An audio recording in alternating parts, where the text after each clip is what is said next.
যদি একজন ইমানদারের পায়ের মধ্যে একটা ছোট্ট কাঁটা পর্যন্ত বিদ্ধ হয়, ফুরে যায়, ওই কাঁটা ফুরে যাওয়ার কারণেই আল্লাহ তাআলা তার সমস্ত গুনাহগুলো আল্লাহ তাআলা ইমানদারের মাফ করে দিবেন। সুবহানাল্লাহি ওয়া বিহামদিহি।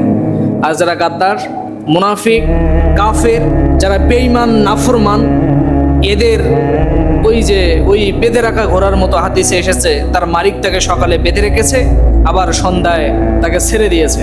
কি কারণে বেঁধে রাখলো, কি কারণে ছেড়ে দিল সে জানে না।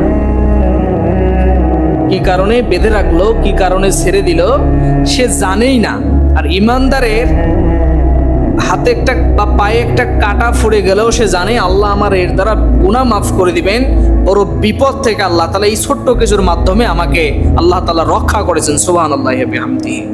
আর ওই যে যারা বেঈমান, এই ব্যক্তিদের ওই যত বড় রোগ হোক, যত বড় আল্লাহর পক্ষ থেকে গজব হোক, ও বোঝেই না যে আসলে এগুলা কি, কেন আসলো, কেন আমার এই বিপদটা হলো, আবার কেন চলে গেল, কেন আমি এই পরিস্থিতি পড়লাম, আর কেনই বা উদ্ধার হইলাম।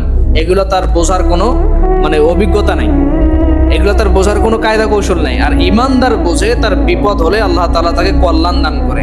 সুবহানাল্লাহি ওয়া বিহামদিহি।